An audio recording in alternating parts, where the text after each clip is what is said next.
I'm Brianna Hayes, 32, and despite running a major tech division, I've always kept quiet about my success, especially around my brother James. That Easter Sunday at our parents' suburban home, I knew something had to give. For years, James had dismissed my career while inflating his own importance. Little did he know, my company had just acquired his failing startup. My stomach knotted as we gathered around the table. Before I tell you what happened when my success finally spoke louder than my brother's ego, drop a comment letting me know where you're watching from, and subscribe if you've ever dealt with a know-it-all family member. Growing up in Portland with James was like living in perpetual shadow. From the moment he built his first computer at 12, while I was still playing with friendship bracelets, a pattern was established. James was the tech genius. I was just the little sister trying to keep up. "That's nice, Brie," he'd say whenever I showed him something I was proud of, that dismissive tone making it clear he thought whatever I'd accomplished was child's play compared to his achievements. When I won the school science fair in 6th grade, James was quick to point out that my project on solar energy was pretty basic compared to the programming competition he'd won that same year. Our parents, Richard and Kathleen, didn't intentionally play favorites, but they were in awe of James's technical abilities. Dad, an accountant who still struggled to program the DVR, looked at James like he was speaking another language when he talked about coding. Mom, a high school English teacher, would just smile and nod, clearly impressed even when she didn't understand what he was saying. "Your brother has a special gift," they'd tell me. Not everyone thinks that way. The pattern continued through high school. I excelled in business classes and leadership positions, but those achievements always seemed secondary to James's programming skills and robotics trophies. When college applications rolled around, James was accepted to MIT with a partial scholarship for computer science. I chose a business program at the University of Washington, and though it was a great school with an excellent reputation, James couldn't help but snicker. "Business, huh? I guess not everyone can handle the rigor of a real STEM program." My parents reprimanded him, but with no real conviction. "James, be nice to your sister," Dad would say, but then immediately ask James about his latest coding project, effectively validating the hierarchy James had established. The only person who ever really saw me was my grandmother Eleanor. Grandma was a surprise in our family. At 78, she had an iPad, a smartphone, and was more tech-savvy than my parents. She'd been a mathematics professor in the 1970s when women in her field were rare, and she recognized something in me that others missed. "They don't see it yet," she told me once during my sophomore year of college when I was home for Christmas break, feeling particularly overshadowed after James had spent dinner talking about his internship at Google. "But you have something just as valuable as technical knowledge, Brianna. You understand people and systems. You see the big picture. That matters in technology too." With her encouragement, I focused on my strengths. I graduated with honors, landing a job in marketing at a small tech firm called DG Path. James, predictably, was unimpressed. "Marketing for a tech company," he said at my graduation dinner. "So you'll be making pretty brochures for products you don't understand?" I swallowed my anger and promised myself I'd prove him wrong. I worked twice as hard as anyone else at DG Path, not just learning the marketing side, but understanding our products deeply enough to explain their value to clients. I took night classes in basic programming, not to become a developer, but to speak the language of our technical teams. Within 3 years, I'd moved up to marketing director, and 2 years after that, I was recruited by Synergy Tech, a major player in enterprise software.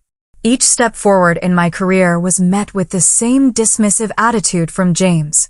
When I excitedly told my family about my new job at Synergy Tech, James interrupted with news about his own startup idea. My promotion to team lead coincided with his first round of seed funding. When I was made department head, he announced he'd been featured in a tech blog. Family gatherings became increasingly tense as James dominated conversations with technical jargon, positioning himself as the only person at the table who truly understood the modern world.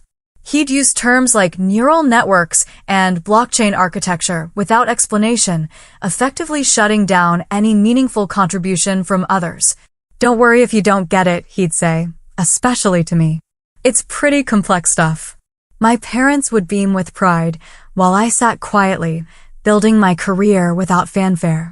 Grandma Eleanor would catch my eye across the table and give me a knowing wink. "Patience," her look seemed to say. "Your time will come."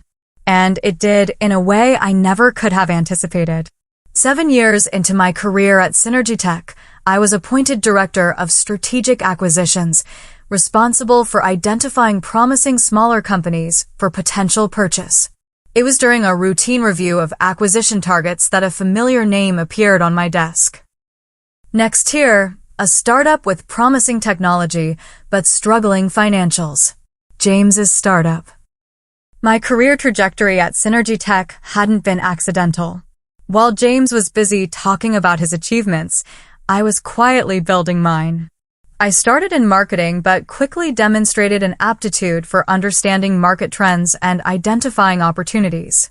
My ability to translate between technical teams and business objectives made me valuable, and my talent for strategic thinking moved me up the corporate ladder faster than even I had expected. After 8 years, I found myself as Director of Strategic Acquisitions, a position that combined my business acumen with my hard-earned technical knowledge. My team was responsible for identifying promising companies that could either complement Synergy Tech's offerings or eliminate future competition. We analyzed dozens of potential acquisitions each quarter, looking not just at current value, but at future potential. It was during one of our regular scouting sessions that the name Next Tier appeared on our radar. They had developed an innovative approach to machine learning that could potentially enhance our flagship product. The company had strong intellectual property and talented engineers, but was struggling with monetization and market penetration, a common problem for technically brilliant founders without business experience. "This one has potential," my assistant Parker noted, sliding the preliminary report across my desk. "Small team, great tech, burning through cash too quickly. Classic acquisition target." I opened the file and froze when I saw the founder's name, James Hayes. My brother's company was on our acquisition list, and he had no idea I was in a position to influence its fate. My first instinct was to recuse myself immediately. There was a clear conflict of interest, and I prided myself on my professional ethics. But before I could pass the file to my colleague, curiosity got the better of me. What exactly had my brother built? How was his company really performing? For once, I had the opportunity to see beyond James's carefully curated narrative. What I found surprised me. The technology was genuinely innovative. James had always been brilliant, but the business was in trouble. Next Tier had burned through 2 rounds of funding with minimal revenue to show for it. Their customer acquisition costs were unsustainable, their marketing strategy was inconsistent, and they had no clear path to profitability. The very aspects of business that James had dismissed as trivial compared to technical development were the areas where his company was failing. I arranged a meeting with our Chief Strategy Officer, Monica Reynolds, to discuss the situation. "I need to disclose a potential conflict," I said as soon as we sat down. "Next Year's founder is my brother." Monica raised an eyebrow. "I didn't realize your brother was in tech." I laughed despite myself. "Oh, he's made sure everyone knows he's in tech. He just doesn't advertise that his sister works for a corporate sellout like Synergy Tech." After discussing the ethical considerations, we decided that I would recuse myself from direct negotiations, but could remain involved in an advisory capacity. The acquisition made sense for Synergy Tech regardless of my personal connection, and my knowledge of both the technology sector and my brother's work could be valuable. "Just keep everything by the book," Monica advised. "Document all communications, and we'll make sure there's no appearance of either favoritism or sabotage." For the next 3 months, I watched from the periphery as our acquisition team conducted due diligence on Nextier. Their findings confirmed my initial assessment: brilliant technology hampered by poor business execution. To my surprise, I found myself advocating for the acquisition despite my complicated feelings about James. The technology was worth saving, and the team, except perhaps its founder, deserved a chance to succeed with proper support. What struck me most during the process was that James appeared completely unaware of my role at Synergy Tech. In the few family gatherings that occurred during this period, he continued to talk down to me about tech while I sat silently, knowing more about his company's financial state than he realized I could possibly understand. The acquisition was finalized 1 week before Easter. Nextier would become a subsidiary of Synergy Tech, with their technology integrated into our main platform. James would stay on as a technical advisor for 1 year, reporting to a manager who, ironically, reported to me. The financial terms were generous, more generous than the company's performance warranted, but we were paying for the intellectual property and talent, not the current revenue. As Easter approached, I found myself increasingly anxious about the inevitable family gathering. Should I tell my family about my involvement before the dinner? Should I warn James? I called Grandma Eleanor for advice. "You've done nothing wrong, Brianna," she said firmly. "You've built a career you should be proud of, and you've conducted yourself ethically throughout this process. If James has misrepresented his success or underestimated yours, that's for him to reconcile." "But it's going to be so awkward," I groaned. "Perhaps," Grandma replied, and I could hear the smile in her voice. "But sometimes a little awkwardness is necessary for growth. Come to dinner, be yourself, and let the truth find its way to the table." So that's what I decided to do. I would attend Easter dinner without preemptively revealing my role in the acquisition. I wouldn't lie if asked directly, but I wouldn't volunteer information either. Let James tell his version first, I thought. After all these years of living in his shadow, I was curious to see how he would present his company's successful exit. Easter Sunday arrived with deceptive tranquility. The April sky was clear blue, blossoms dotted the trees in my parents' yard, and the air carried that distinctive spring freshness. I pulled up to my childhood home with Michael, my boyfriend of 2 years, beside me. Michael squeezed my hand reassuringly. "Remember, you've done nothing wrong," he said, echoing Grandma Eleanor's words. "And I'm here for moral support." Michael knew all about James. He'd witnessed enough family gatherings to understand the dynamic, and he'd been my sounding board throughout the acquisition process. As a high school history teacher, he was refreshingly removed from the tech world, which made him a perfect neutral party. "I know," I sighed. "I just hate confrontation." "Sometimes it finds you anyway," he replied sagely. Mom greeted us at the door with her customary enthusiasm, hugging us both tightly. "Brianna, Michael, so good to see you. Everyone's already here. We're just waiting on Aunt Linda and Uncle Rob." By everyone, she meant James and his wife Heather had already arrived, along with Grandma Eleanor and my father's brother Uncle Dave with his family. I steeled myself and stepped into the living room. James was holding court by the fireplace, gesturing animatedly while Heather smiled politely beside him.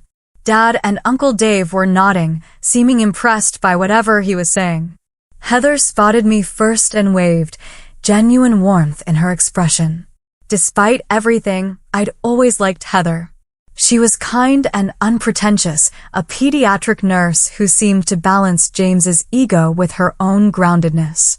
"Brianna," she exclaimed, coming over to hug me. "It's been too long." James turned, his storytelling interrupted. "Oh, hey sis. Michael." He nodded curtly at my boyfriend before immediately pivoting back to his audience. Anyway, as I was saying, the exit strategy worked perfectly. You have to know when to cash in your chips in this industry. My stomach tightened. Exit strategy?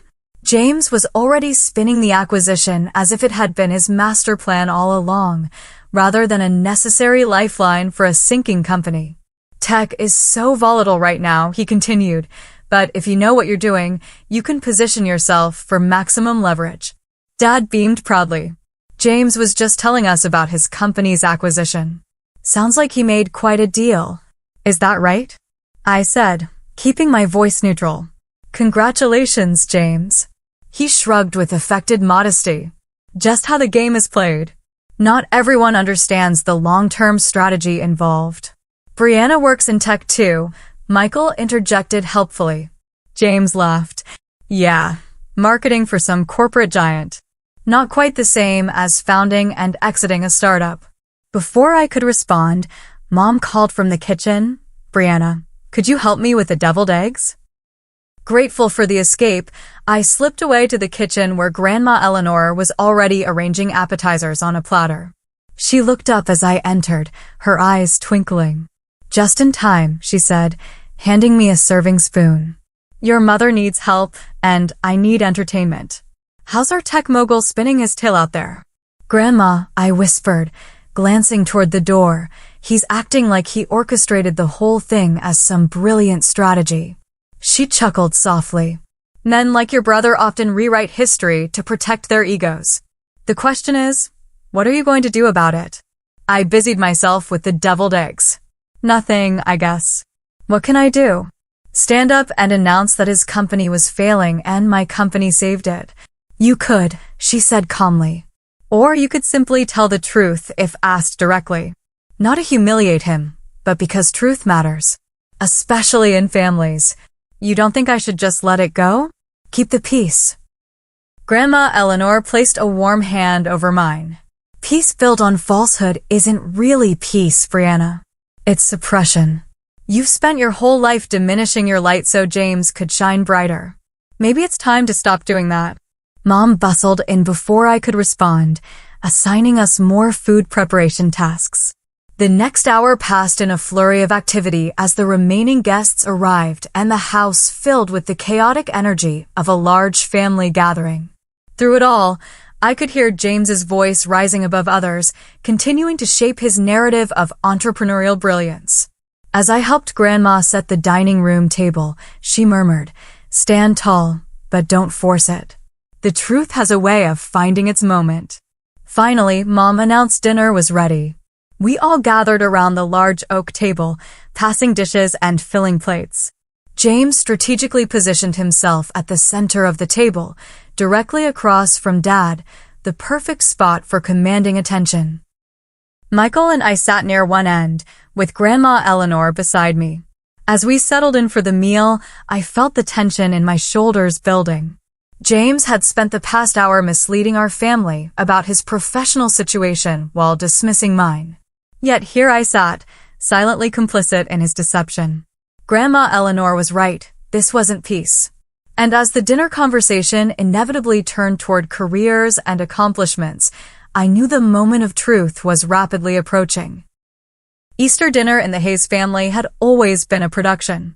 Mom's table groaned under the weight of traditional favorites, honey-glazed ham, scalloped potatoes, green bean casserole, and her famous yeast rolls that took hours to prepare. Crystal glasses that only appeared for special occasions caught the light from the dining room chandelier, and the good china, a wedding gift from my grandparents, was arranged in perfect place settings. Aunt Linda raised her glass. Before we start, I think we should toast. To family, to spring, and to new beginnings. And to success, James added quickly, raising his own glass higher. To new ventures and knowing when to cash out. Everyone dutifully lifted their glasses, though I noticed Heather's smile seemed strained. Grandma Eleanor's eyes met mine briefly before we all took a sip and began passing dishes around the table.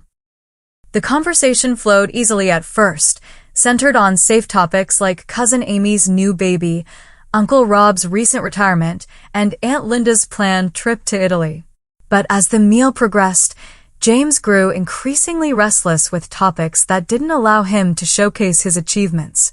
When there was a brief lull in conversation, he seized the opportunity.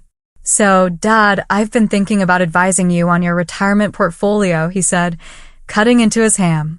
"After this acquisition, I've got some insights into where tech is headed that could really maximize your returns." Dad looked impressed. That would be great, son. I could certainly use the help. What about you, Brianna? Aunt Linda asked kindly. How's work going for you? Still at the same company. Before I could answer, James jumped in. Bree's still doing marketing at that big corporate place. What is it again? Synergisoft. Synergy Tech, I corrected quietly. Right, James continued dismissively. Anyway, as I was telling Dad, the real action is in startups. Corporate tech is where innovation goes to die. I took a slow, deep breath. Actually, that's not. The problem with corporate environments, James interrupted, warming to his topic, is that they're full of people who couldn't cut it as entrepreneurs. No offense, Bree, he added with a patronizing smile that made it clear offense was absolutely intended. Mom tried to redirect. Brianna has been promoted several times, James. She's doing very well. Sure, James nodded condescendingly. I'm sure she's great at whatever marketing stuff she does. But let's be real, it's not the same as being in the trenches, building something from nothing, taking real risks. The table had grown uncomfortably quiet. Even Michael, normally diplomatic to a fault, was gripping his fork with unnecessary force. I focused on cutting my ham into perfectly even pieces, willing myself to stay calm. James, oblivious to the tension, or perhaps feeding on it, continued his monologue. The tech industry separates the visionaries from the support staff pretty quickly.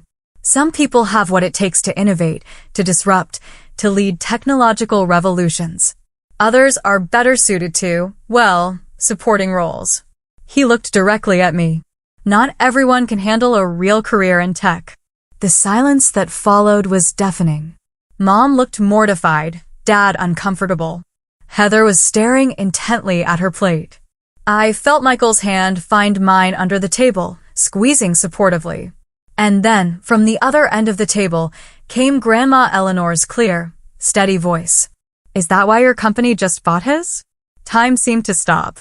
All eyes swiveled from Grandma to me, then to James, whose fork clattered against his plate. His face, usually so composed, cycled rapidly through confusion, disbelief, and then dawning horror. What? He sputtered, looking frantically between Grandma and me. What are you talking about? Grandma Eleanor took a calm sip of her water. I'm simply asking if that's why Brianna's company, Synergy Tech, acquired your startup, Next Tier. Because they're the real tech innovators. The table erupted in confused murmurs. Dad looked bewildered. Brianna's company bought James's? What does that mean? James's face had flushed deep red. That's not what happened, he stammered. We were acquired. Yes, but it was a strategic exit. I chose to sell. And Brianna had nothing to do with it. She works in marketing, for God's sake. All eyes turned to me. For a moment, I considered letting it go, finding some diplomatic way to preserve James's dignity. But then I remembered Grandma's words about truth in families, and all the years I'd spent dimming my light. Actually, I said, my voice steadier than I expected, I'm the Director of Strategic Acquisitions at Synergy Tech. I've been in that role for almost 2 years now. James stared at me in disbelief. That's impossible. You would have said something. Would I? I asked quietly. When would I have mentioned it, James? Between your lectures on blockchain or your explanations of why marketing isn't real tech work. Wait, Dad interjected, looking confused. You're saying you were involved in buying James's company? She's lying, James snapped. She's trying to take credit for my exit. If she worked in acquisitions, I would have known. My team dealt with Synergy Tech executives. Your team dealt with my team, I corrected him. I recused myself from direct negotiations because of our relationship.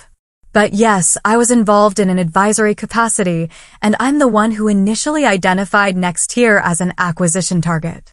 The stunned silence that followed was broken by Heather's soft voice. It's true, James.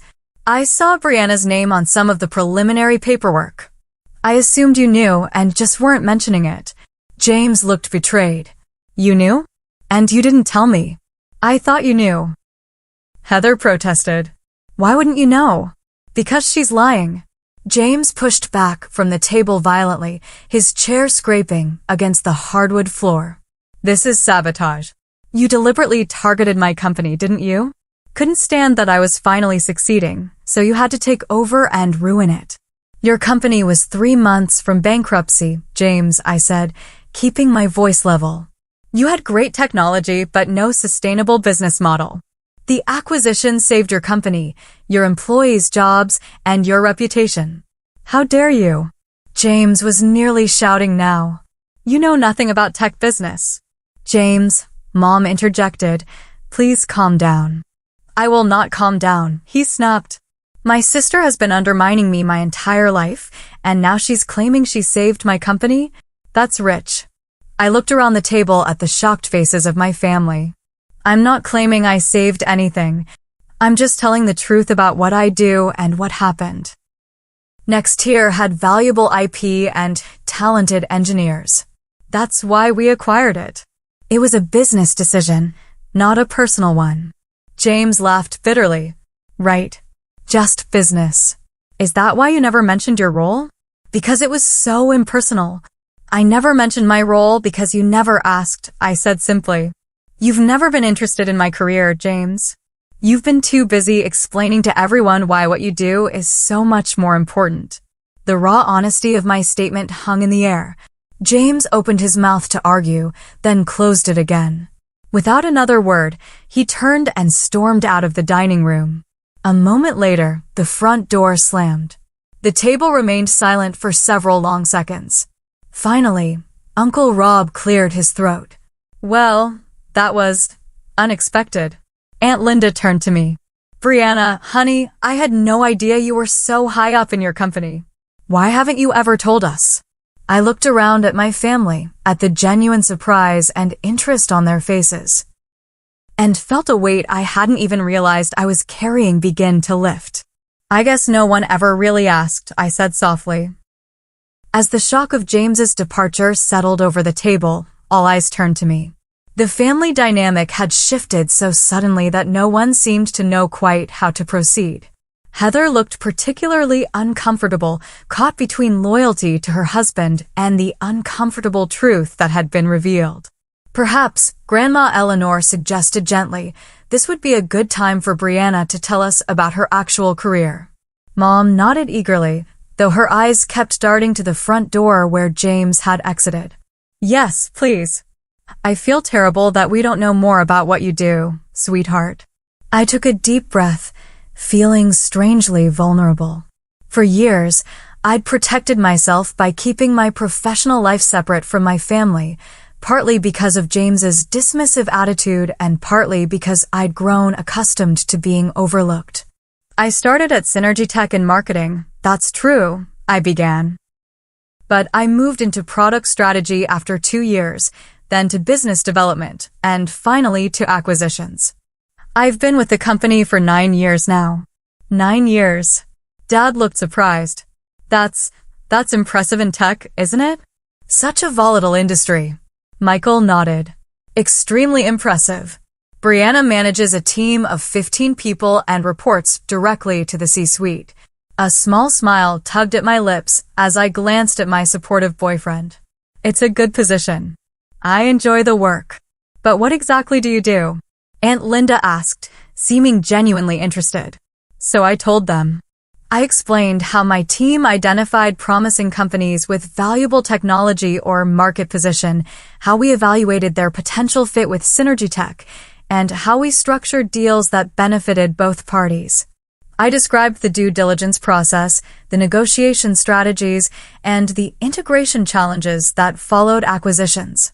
That sounds incredibly complex, Uncle Rob commented. I had no idea. And next here, Dad asked cautiously, how did that come about?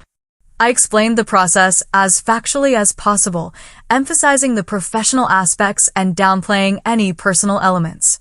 The technology was genuinely innovative, I said, wanting to be fair to James despite everything. Our technical team was impressed with what they'd built. But the business fundamentals weren't strong enough to sustain the company independently. So you saved them, Aunt Linda concluded. We made a business decision that benefited both companies, I corrected gently. Synergy Tech got valuable IP and talent. Next year's investors got a better return than they would have otherwise, and their employees got job security. And James? Mom asked quietly. James received fair compensation for his work and has a 1-year contract as a technical advisor, I explained. After that, he can stay on if both parties agree it's working out. Heather, who had been quiet until now, suddenly spoke up. The acquisition saved us financially, she admitted. James wouldn't want me to say this, but we were in trouble. He'd put everything into the company, our savings, a second mortgage on our house. We were 3 missed payrolls away from losing everything. Her honesty surprised me. James had always presented their life as one of startup glamour and imminent success. I'd had no idea they were so financially vulnerable. I didn't know it was that serious, I said softly. Heather nodded. James is proud. He wouldn't admit how bad things had gotten. When Synergy Tech's offer came through, it was like a miracle, but he couldn't see it that way. To him, it felt like failure. Dad looked troubled. But why wouldn't he tell us? We could have helped. For the same reason he couldn't admit Brianna might be successful in tech, Grandma Eleanor interjected wisely. Pride. The conversation paused as we all absorbed this.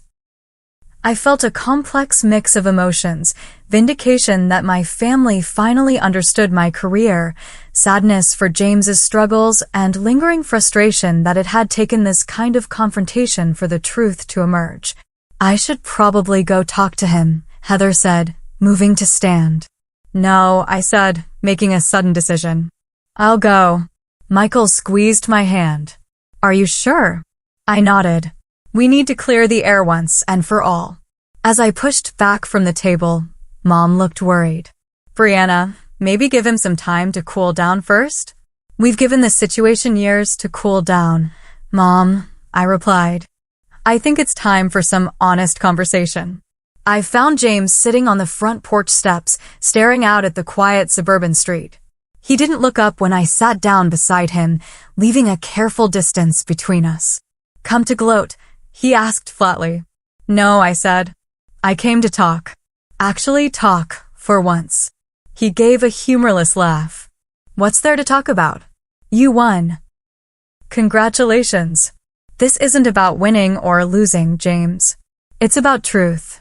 And the truth is, I've spent my entire career being dismissed by you, watching you convince our family that what I do doesn't matter because it's not real tech work. So this was revenge? Getting your company to swallow mine. I sighed in frustration. Do you really believe that?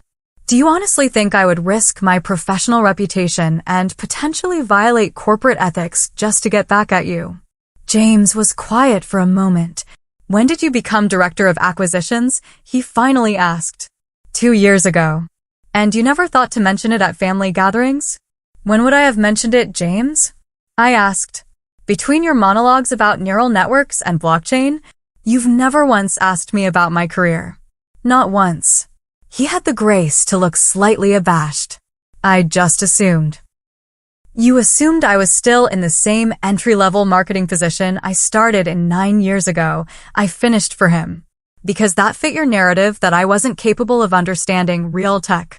Meanwhile, I've been steadily advancing, managing larger teams, taking on more responsibility, and actually succeeding in the industry you claim I'm not cut out for. James was silent for several long moments, staring at his hands. When he finally spoke, his voice had lost its defensive edge. Next tier was really failing, wasn't it? The vulnerability in his question caught me off guard. The technology was sound, I said carefully. But yes, the business was in trouble. I kept thinking the next round of funding would solve everything, he admitted. That we just needed a little more runway. But each milestone we set, we'd miss or barely hit, and then set a new one. That's actually pretty common in startups, I offered. It's why most fail. I didn't want to fail. For the first time, James looked directly at me, and I was startled to see the raw pain in his expression. I've built my entire identity around being the tech genius in the family. What am I if that's not true? The question hung between us, heavy with years of competition and misunderstanding. I thought carefully before responding. You are a tech genius, James. Your coding skills are incredible, and the core technology at Next Tier is genuinely innovative. That's not in question. But building a successful company requires more than just technical brilliance. It needs business acumen, market understanding, strategic planning, all the things you dismissed as unimportant compared to coding. He winced. Things you're good at. Yes, I acknowledged. Things I'm good at. We could have been complementing each other's strengths all these years instead of you treating me like I was somehow less than you because I focused on the business side of tech. James ran a hand through his hair, a gesture so familiar from our childhood that it momentarily transported me back to simpler times. I've been an ass, haven't I? The blunt admission startled a laugh out of me. Yes, you really have. A ghost of a smile crossed his face. Can I blame it on the stereotypical arrogance of programmers? You can try, but I work with plenty of programmers who manage not to be condescending to their sisters. The smile faded, and James looked genuinely remorseful. I'm sorry, Bree. I really am. I don't think I realized how dismissive I've been until I heard it played back to me today. It was the first genuine apology I could remember receiving from my brother in years, possibly decades. Thank you for saying that. So what happens now? He asked. With Next Tier, I mean. With me. That depends partly on you, I said honestly. The integration team thinks your technology has real potential as part of our enterprise suite. You know the code better than anyone. If you can put aside your pride and work collaboratively, there's a place for you. Working for my little sister's company, he said, but without the bitterness I might have expected earlier. Working with a company that values your technical expertise, I corrected. My division oversees acquisitions, but I wouldn't be your direct manager. That would be Marcus in technical integration, and he's brilliant. You'd learn a lot from him. James was quiet for a moment. I need to think about it. That's fair, I agreed. But don't think too long. Tech moves quickly, as you know. We sat in silence for a few minutes, watching a neighbor walking their dog across the street. It wasn't a comfortable silence, exactly, but it wasn't hostile either. Progress of a sort. We should probably go back inside, I finally suggested. Mom's probably worried, and your food is getting cold. James nodded. This is going to be awkward, isn't it? Probably, I admitted. But maybe it's time we were honest with each other and with the family. No more pretending. He took a deep breath and stood up. No more pretending, he agreed, offering me his hand. I took it, allowing him to help me up, and together we walked back toward the house, toward a family dinner that would be uncomfortable but also, perhaps, the first honest one we'd had in years. Walking back into the dining room with James felt like re-entering a different world. The conversation stopped abruptly, all eyes turning toward us with varying degrees of concern and curiosity. Heather looked particularly relieved to see her husband return, some of the tension leaving her shoulders. Everything okay? Mom asked cautiously. James and I exchanged a glance. We're working on it, I answered honestly. We returned to our seats, and an awkward silence descended on the table. Uncle Rob cleared his throat. Should we, continue with dinner? Yes, please, I said gratefully. Pass the potatoes? The meal resumed with forced normalcy, conversation carefully steered toward neutral topics. But there was an unspoken acknowledgement that something fundamental had shifted in our family dynamic. James was uncharacteristically quiet, contributing to the conversation only when directly addressed. I could almost see him processing everything, recalibrating his understanding of our relationship and his place in the family narrative. As dessert was being served, Mom's traditional lemon meringue pie, James suddenly spoke up. I owe everyone an apology, he said, his voice lacking its usual confidence. Especially you, Brianna. All eyes turned to him in surprise. James Hayes didn't apologize. It simply wasn't in his repertoire. I haven't been honest about my company's situation, he continued. The truth is, Nextier was struggling badly. The acquisition by Synergy Tech wasn't my brilliant exit strategy. It was a lifeline I was lucky to get. Heather reached over to squeeze his hand supportively. And I've been less than supportive of Brianna's career, he admitted. Actually, that's an understatement. I've been dismissive and condescending, and I was completely wrong. She's achieved more in tech than I realized, and I should have been celebrating her success instead of diminishing it. The raw honesty in his voice rendered me speechless. This was a side of James the first hadn't seen since we were very young, before competition and ego had created a wall between us. Dad looked between us, clearly struggling to reconcile this new information with years of established family dynamics. James, we had no idea things were so difficult with your company. Why didn't you tell us? James shrugged, a gesture both defensive and vulnerable. Pride, I guess. I've always been the tech prodigy, the successful one. Admitting failure didn't fit that image. But sweetheart, Mom said gently, success isn't just about never failing. It's about how you handle challenges. Besides, Grandma Eleanor added with characteristic directness, it seems the real tech success story in this family has been quietly unfolding while we were all distracted by louder narratives. She smiled at me, and I felt a rush of gratitude for her unwavering support. I think, Dad said slowly, that we owe Brianna an apology too. He turned to me with genuine regret in his eyes. We should have asked more questions about your career, celebrated your achievements the way we celebrated James's. I'm sorry we didn't do that. We're very proud of you, sweetheart, Mom added, her eyes glistening. I just wish we'd known more about what you were accomplishing. The validation I'd unconsciously sought for years washed over me, both gratifying and slightly discomforting in its intensity. Thank you, I managed. That means a lot. So what happens now? Aunt Linda asked. With the company, I mean. James looked to me, tacitly acknowledging my expertise. It was such a reversal of our usual dynamic that it took me a moment to respond. Next year's technology will be integrated into Synergy Tech's main platform, I explained. The technical team has the option to join Synergy Tech, including James, who has a 1-year contract as a technical advisor. And will you? Uncle Rob asked James directly. Stay on, I mean? James glanced at me, then at Heather, before answering. I'm considering it. It would mean accepting a different role than I'm used to, but... He paused, seeming to choose his words carefully. Maybe it's time I learned some new skills. The business side of things, specifically. It was as close to an acknowledgement of my expertise as I'd ever heard from him. I decided to meet him halfway. The tech industry works best when different types of expertise collaborate, I offered. Technical brilliance and business acumen aren't mutually exclusive. They're complementary. Like brother and sister? Grandma Eleanor suggested with a knowing smile. James actually laughed. Exactly like that, I suppose. As the meal continued, the conversation began to flow more naturally. For perhaps the first time in our adult lives, James and I engaged in a genuine dialogue rather than parallel monologues or one-sided lectures.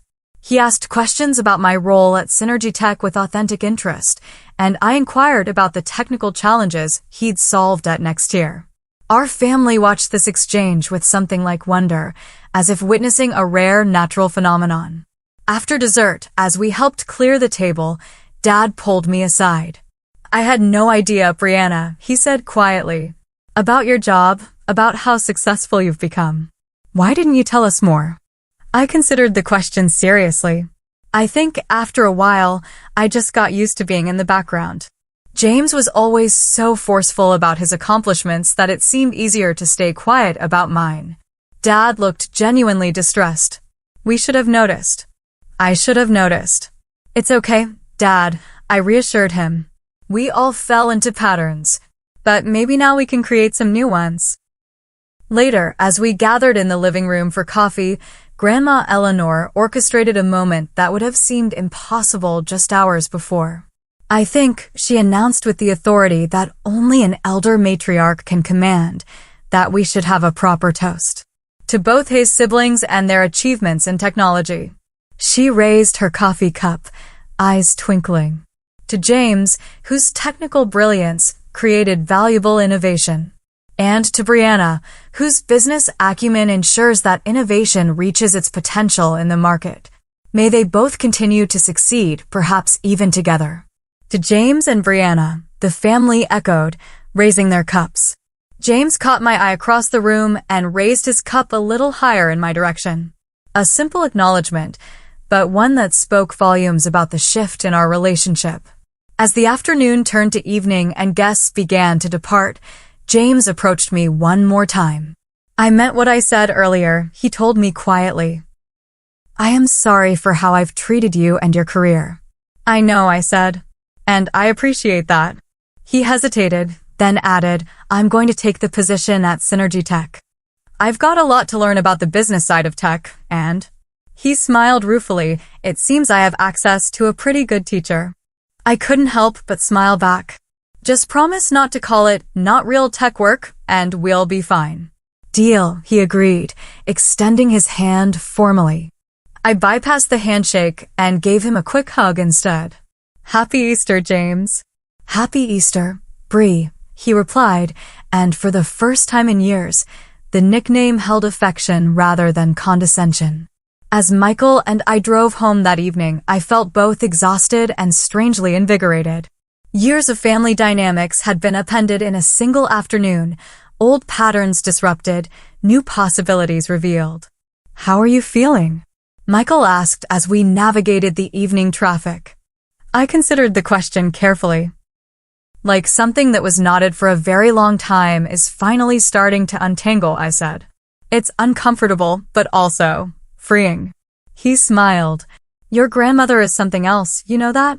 I laughed. Oh, I know. She's been waiting for this showdown for years. Think things will actually change with James? I think they already have, I said thoughtfully.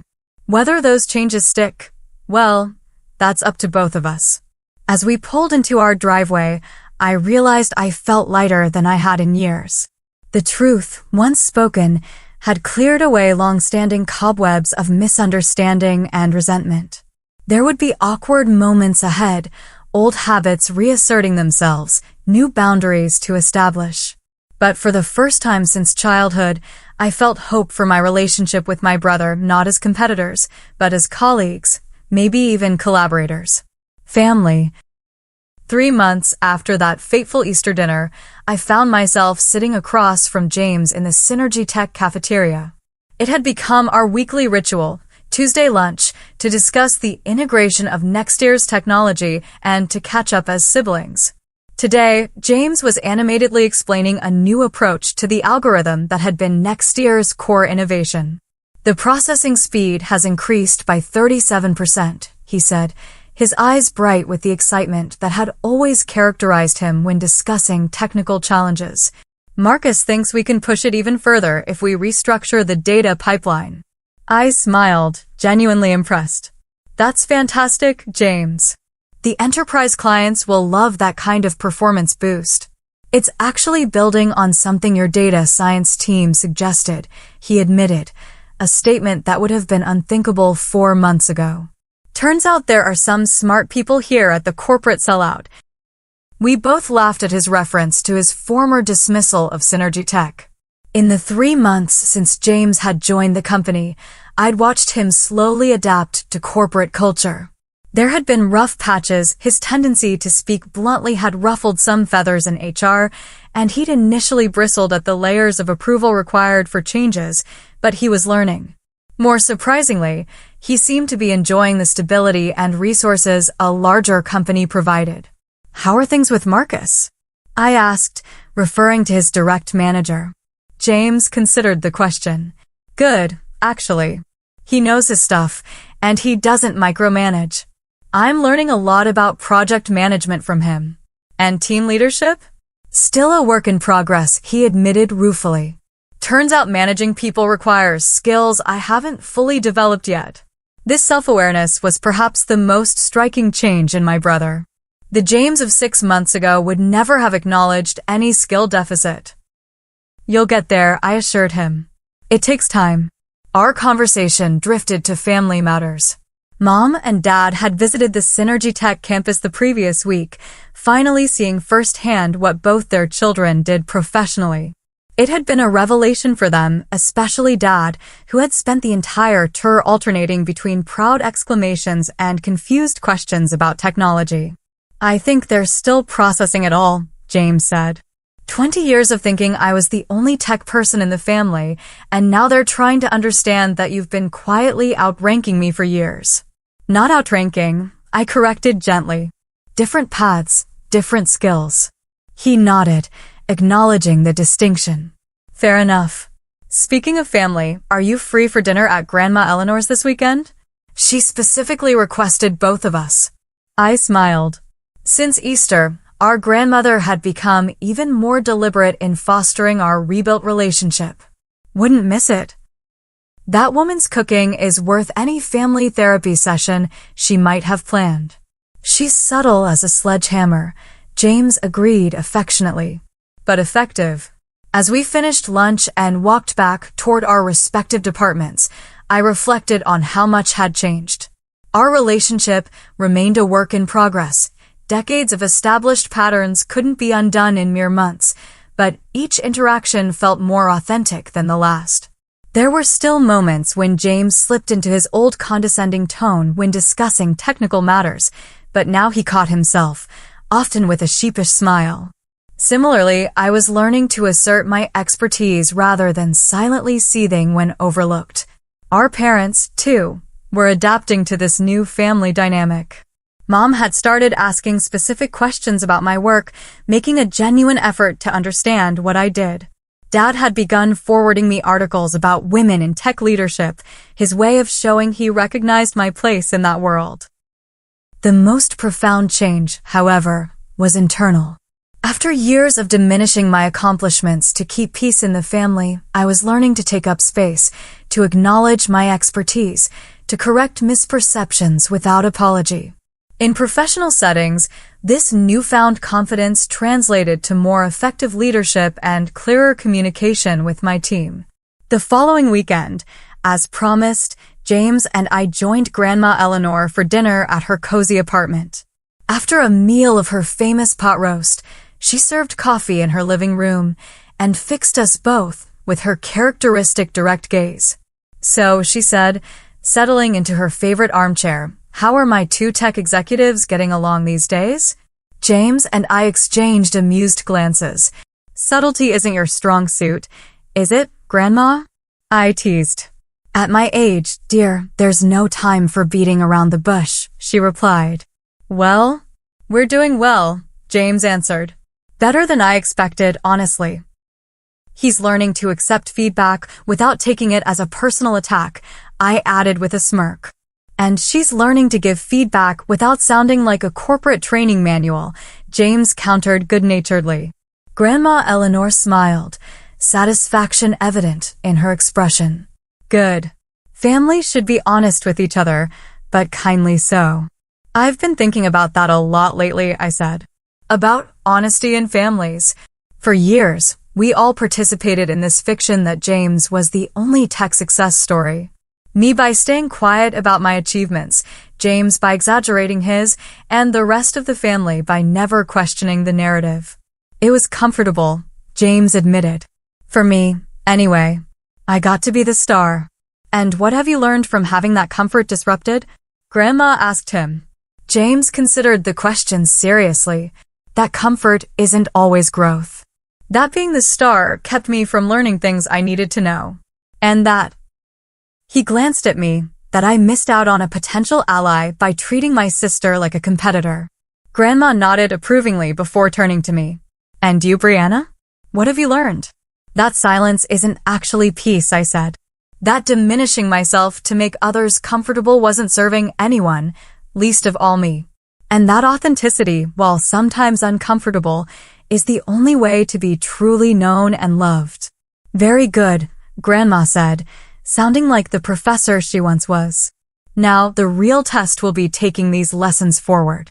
Family patterns have a way of reasserting themselves if we're not vigilant. We're working on it, I assured her. James has actually been asking for my input on managing his team at Synergy Tech. And Brianna's been consulting me on technical aspects of upcoming acquisitions, James added. Turns out our skills really do complement each other. As I've been saying for approximately 30 years, Grandma noted dryly. We laughed, the sound of genuine affection filling the small apartment. As the evening wound down and we prepared to leave, Grandma Eleanor held both our hands in hers. I'm proud of you both, she said simply. Not just for your professional accomplishments, impressive as they are, but for doing the hard work of breaking unhealthy patterns. That takes more courage than any career achievement. On the drive home, I found myself reflecting on her words. It had indeed taken courage to disrupt the comfortable fiction our family had maintained for years. But the freedom that came with authenticity was worth the temporary discomfort. James and I would never have a perfect relationship. Siblings rarely do. We were too different in our approaches, too shaped by our individual experiences. But we had found a way to respect those differences rather than allowing them to divide us. To see them as complementary rather than competitive. In the tech industry, where change is the only constant, adaptability is essential for success. James and I had finally applied that principle to our personal relationship, and both were stronger for it. The truth, as it turned out, hadn't destroyed our family as I'd feared. It had rebuilt it on a more solid foundation, one where achievements weren't compared but celebrated, where differences weren't threats but assets, and where being known was more important than being impressive. It was a lesson I carried forward into all aspects of my life, that authentic connections, built on honesty rather than performance, were the most valuable technology of all. Have you ever experienced a moment where standing in your truth changed a relationship for the better? I'd love to hear your stories in the comments below. And if you've enjoyed this journey of sibling rivalry turned collaboration, please hit that like button and subscribe to the channel for more stories about navigating complex family dynamics. Share this video with someone who might need permission to shine their own light without dimming it for others. Thank you for watching, and remember, sometimes the most important disruption isn't in technology, but in the patterns we've accepted for too long.